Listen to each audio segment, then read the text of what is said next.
Okay, I believe you can see gold, if I'm shared correctly.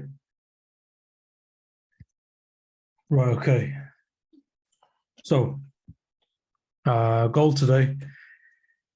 I did have 1905, I think, as an area of interest, 1907, etc. I think if a few of you guys did take those sort of longs, I was out midday onwards for a couple of hours.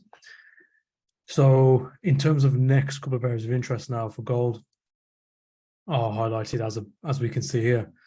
So I've got a couple of fibs from like the three most significant down moves, as we can see here, the black one, the red one, the blue one.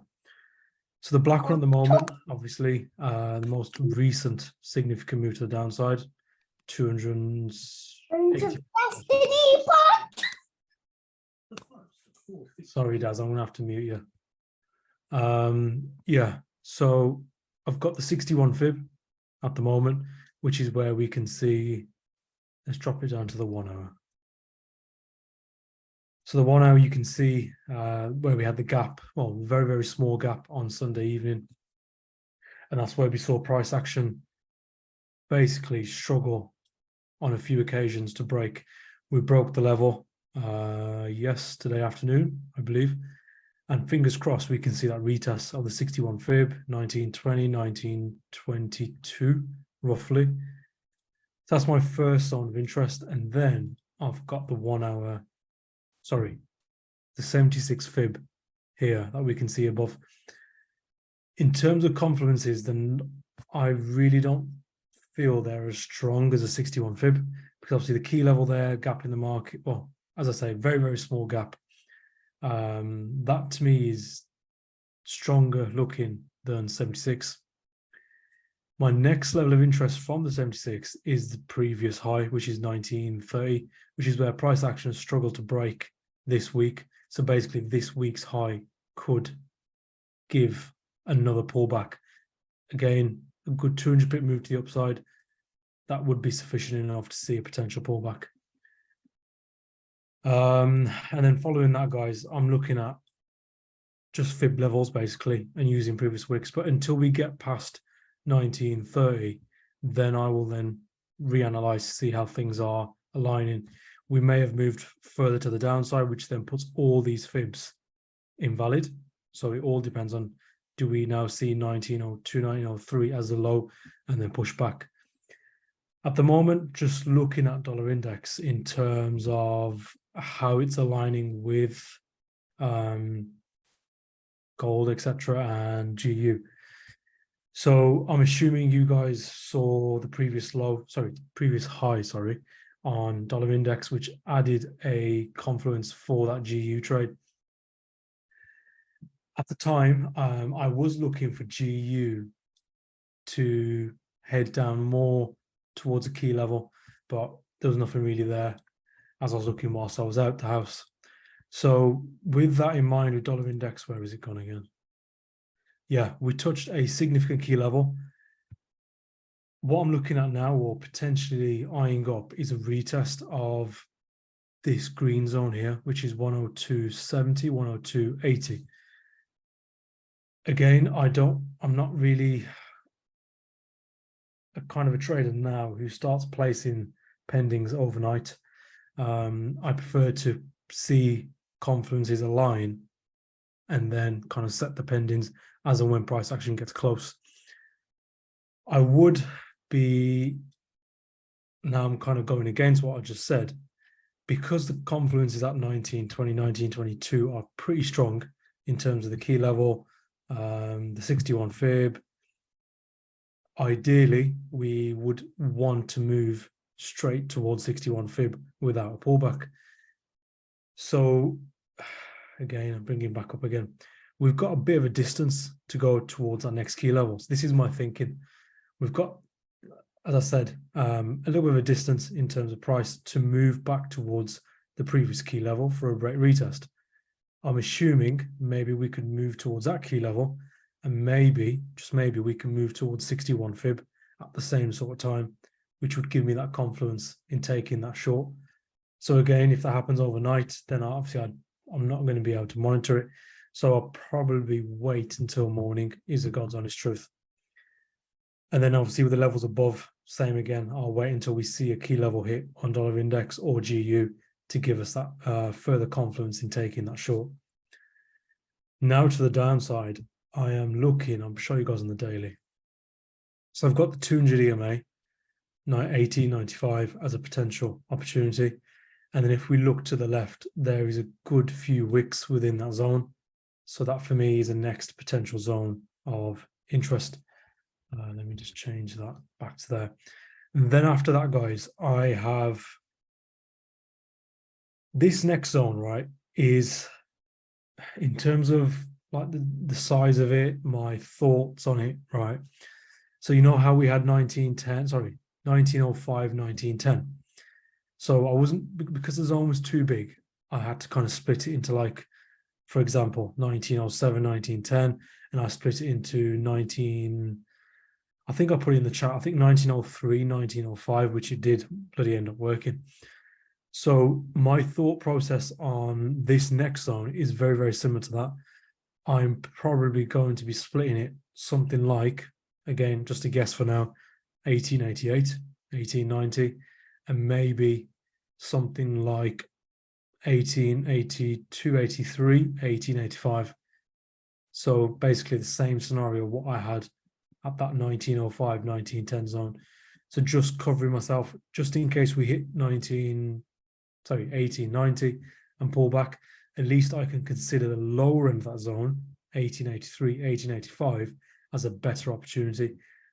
The reason being, if we look at the wicks there, for me, they're a lot stronger.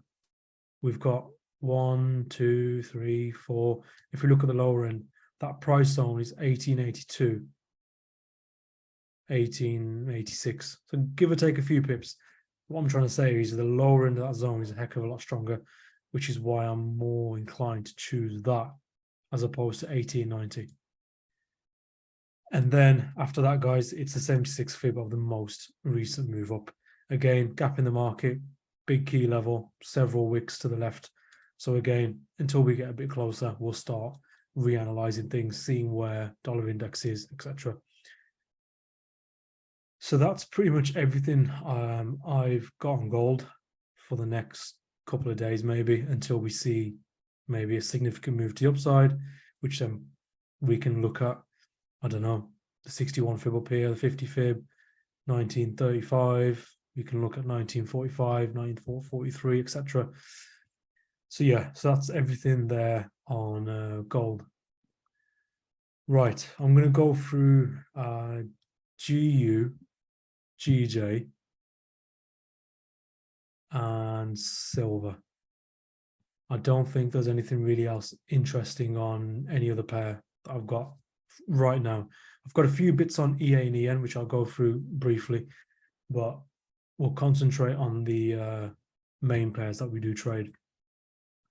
So GU, as I mentioned to you guys, I think today, if I'm not mistaken, unless I'm just thinking things, 1.27 break retest. We all know that level has worked 1, 2, 3, 4, 5 times. So again, we've broken it by a fair few pips today, a good 100 pips. I'm now waiting for a retest of that zone. We've got the 38 fib from the larger move to the downside, possible third touch, maybe. If I'm counting it, a third touch, it would be Friday, but who knows? I've got enough confidences whether it hits.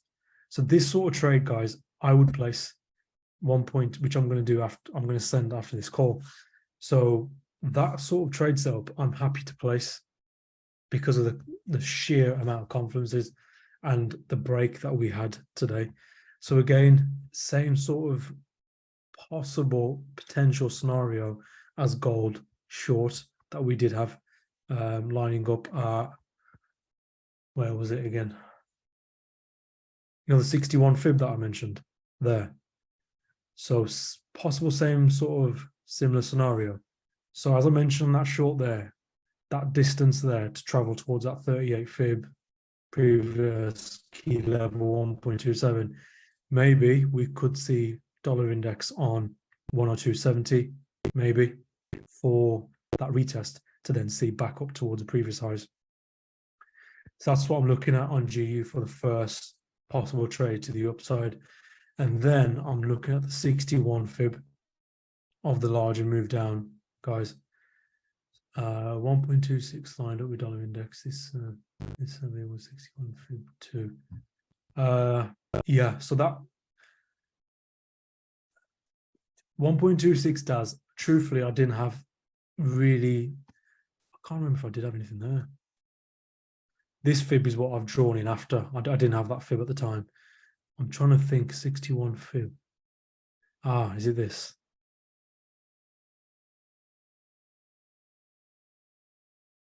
I'm guessing it was this fib there, maybe.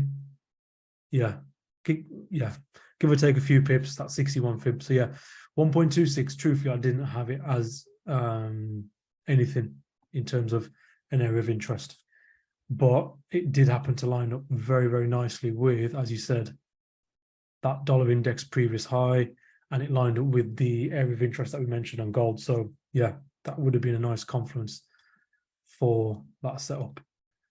So yeah, I've got the 61 fib there. One thing I just want to quickly add, just in case I'm missing something. Okay, just what I thought.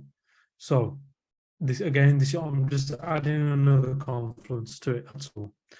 So we've got the 61 fib also within that zone of interest with that 38 fib. Again, we've got the 50 EMA trailing. Third touch is my last confluence. If we do happen to get it on Friday, happy days. If we don't, there's enough confluence to take 1.27 area.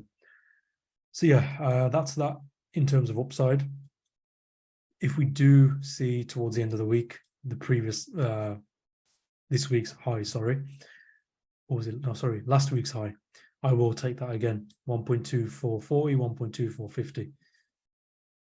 Let me just change that to red. Right, okay, downside. So let me just confirm what I'm about to tell you. Okay, so this fib here, right? So some of you, I don't know, all of you are pretty much clued up and smart enough.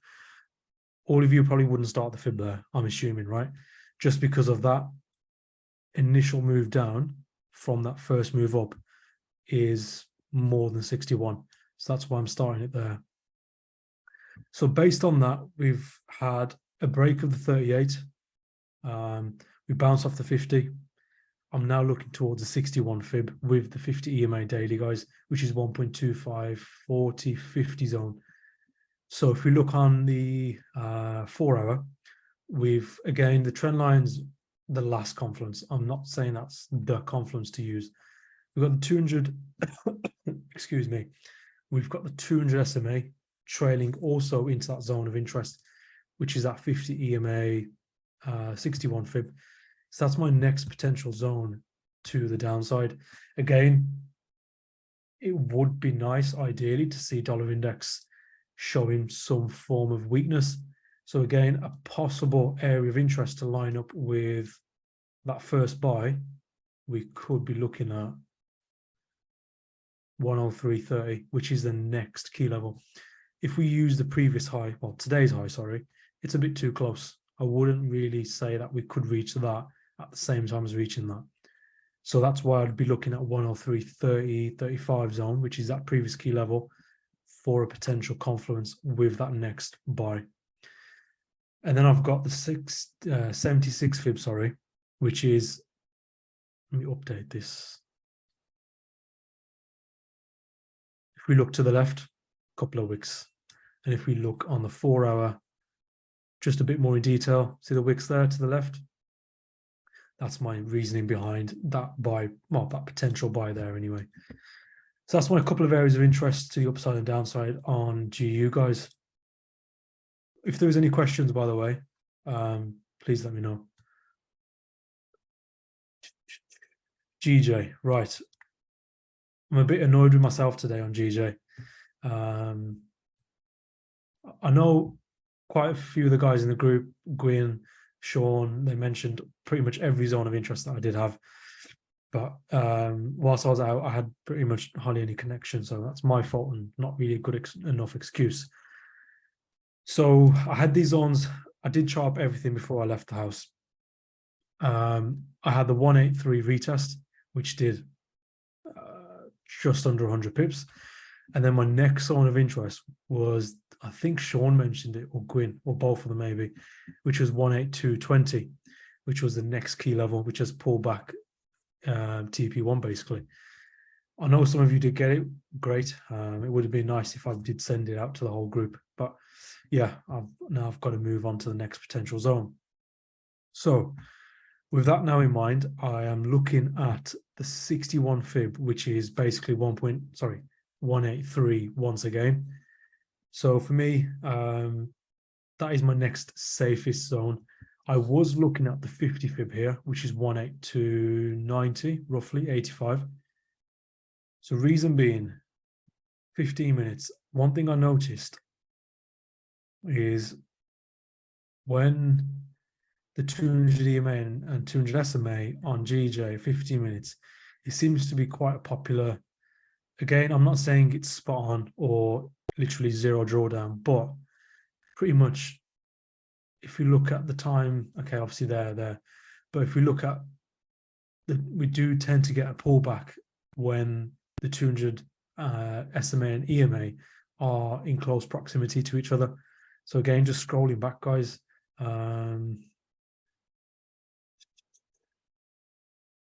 Just so you know, I'm not chatting shit, but here again, another opportunity there. Okay, I'm not saying the pullbacks are huge, but again, that's not really a good one. Kind of there. But yeah, I think you get what I'm trying to say. That's why I was looking at potentially the 50, where are you? 50 fib as opposed to the 61.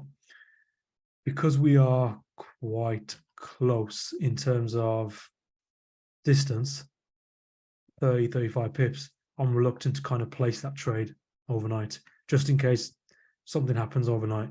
I don't want to get stuck into trades where I can't monitor the trade as and when it does go live.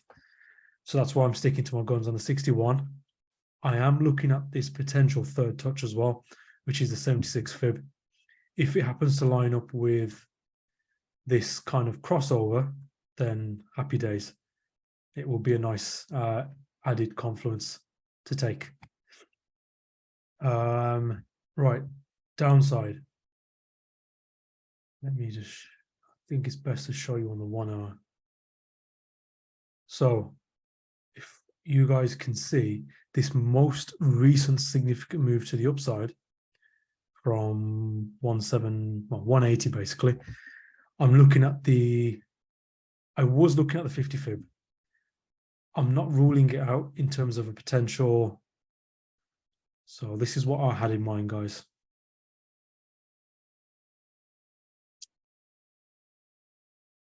So again, just illustration purposes, let's just say for argument's sake, we happen to break this 182.20 zone.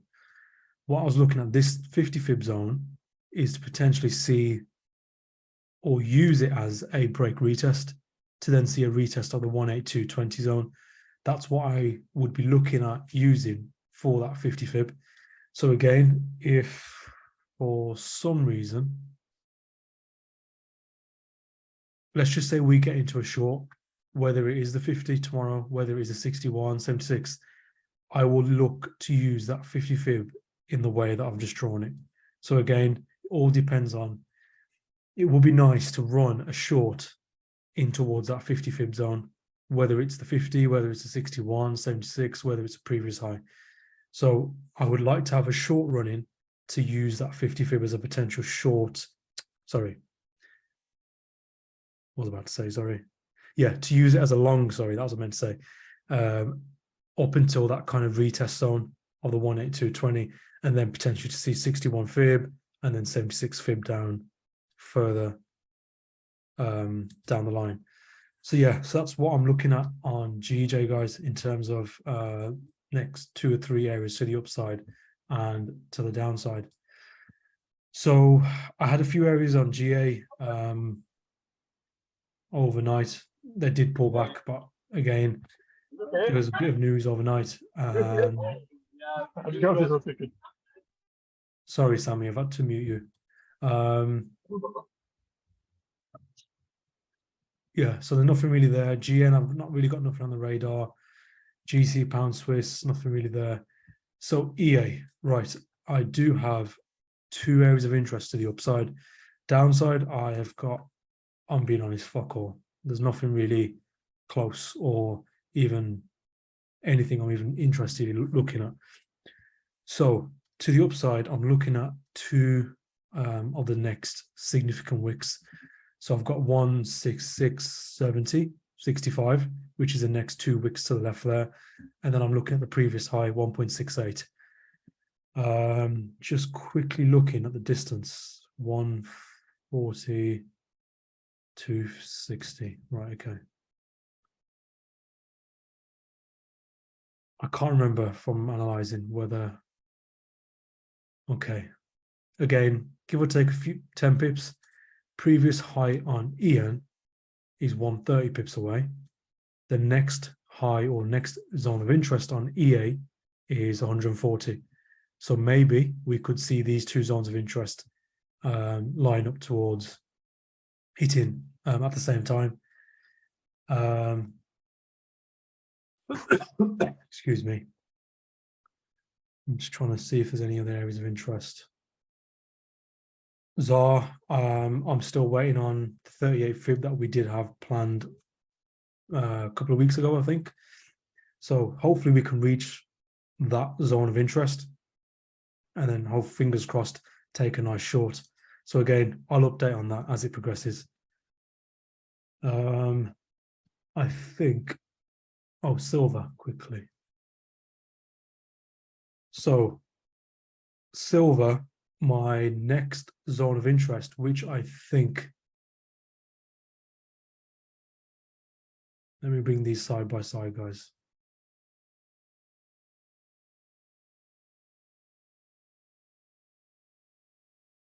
Okay, so my next zone of interest on silver is 23.25, which again, 100 EMA, several wicks to the left, key level. Maybe we could see that level line up with that 61 fib there.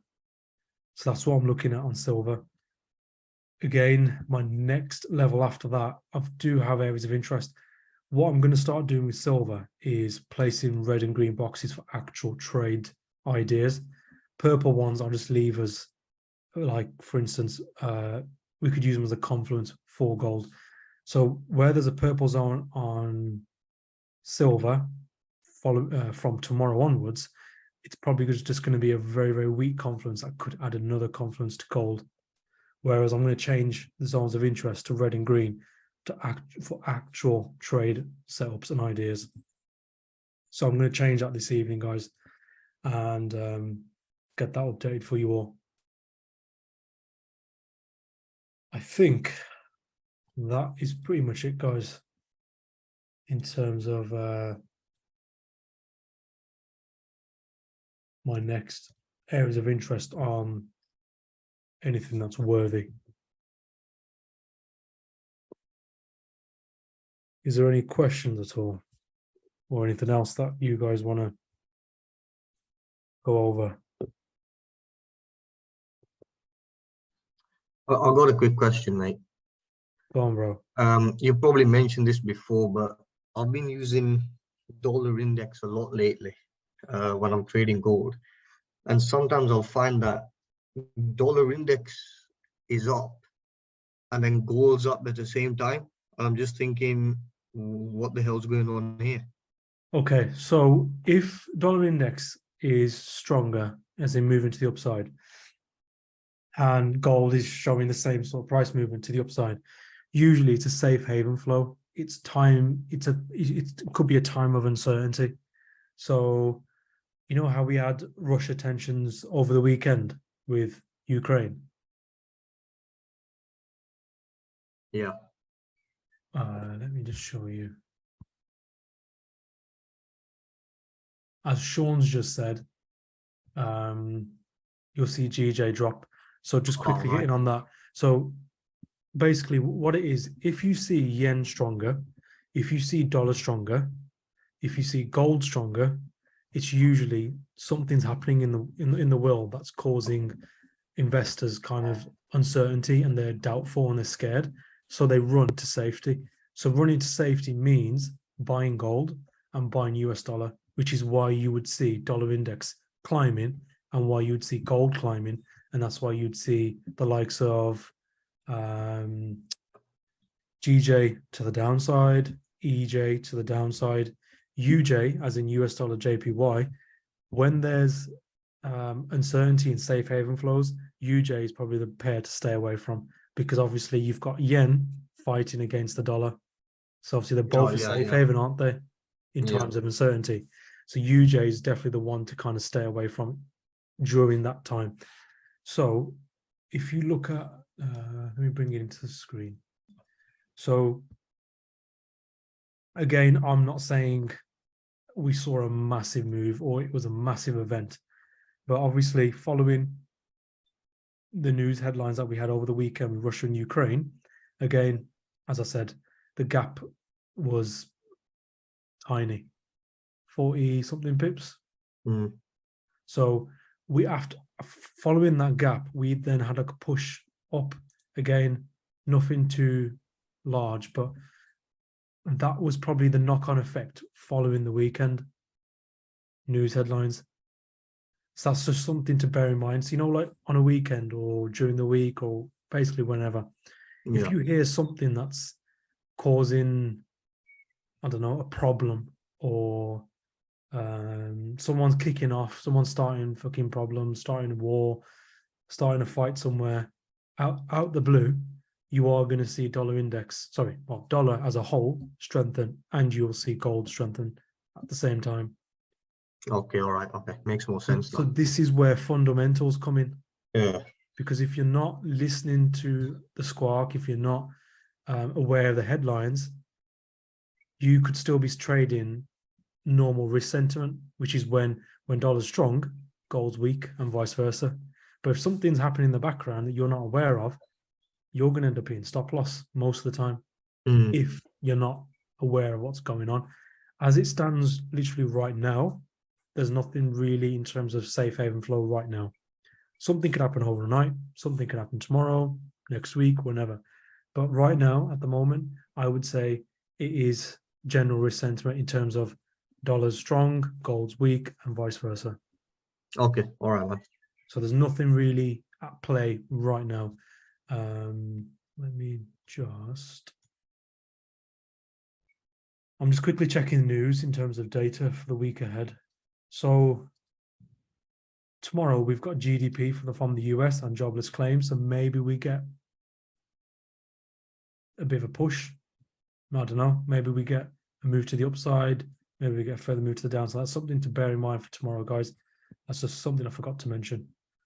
But Sataj, does that answer your question? Yeah, that makes a lot more sense. I tried to do some research to figure it out and I couldn't find anything, so I thought I'd just ask. It's quite hard to find information on when there's safe haven flows, because it goes against the book. Well, it goes Yeah, yeah, against yeah. the rule of thumb, which it does take time to understand. Don't get me wrong.